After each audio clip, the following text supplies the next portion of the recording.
ये आधी रात की कहानी, चलिए स्टार्ट करते हैं। मैं अभी लौट कर आता हूँ। जीने से उतरते उतरते मेरे दोस्त ने कहा, दुनिया में यही मेरा सबसे अच्छा दोस्त था। प्राचीन स्पेन का एक खंडहर था जिसके बाहर एक बड़ी सराय में हम लोग ठहरे हुए थे।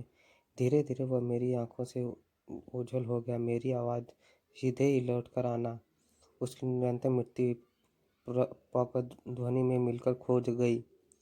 मैं अब भी अकेला रह गया, छज्जे पर गया और रेलिंग पर झुक के खड़ा हो गया। धूल में कटे चिथड़े लपटे हुए थे, भिखारी दरवाजों में अड़े थे। सामने एक गिरजा था जिसकी खिड़कियों की तरफ मुंह किए हुए बहुत से कुत्ते भौंक रहे थे, क्योंकि खिड़कियों पर जो क्रॉस लगे थे उनके कुत्तों में उजड़े हुए कब्रिस्तान का मान भान जो था।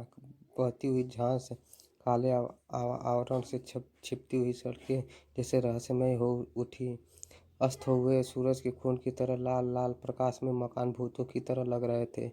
अपने सामने मकान एक खिड़की थी जिसमें से होकर सब कुछ अच्छी तरह दिखाई देता था। मुझे लगा कि उस घर के कमरे कमरे में बेचैनी फैली हुई है।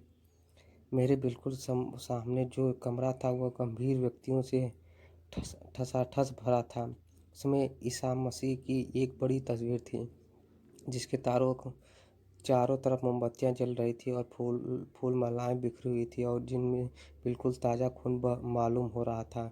मेरे मेरे देखते देखते वे व्यक्ति उस तस्वीर के सम्मुख साष्टांग लेट गए। गली के नुक्कड़ पर खम्भे में लगा हुआ लैंप यकायक जल उठा, चमक उठा। अपने हरे नीले प्रकाश में अपने बड़ी घड़ी देखी। दोस्त को गए हुए पूरा घंटा भर हो गया चुका था। चिंता मुझे घेरने लगी। जब मैंने इस पर प्राचीन नगर पर अपनी पहली नज़र डाली थी तो मैंने जैसे जैसे दिल में समा गया था। मैं कल्पना की कि को कहीं किसी ने पकड़कर लूट लिया होगा और फिर कौन से कत्ल कर भी दिया होगा। मुझे यह भी नहीं मालूम कि आखिर वह क्या, किधर है, क्यों।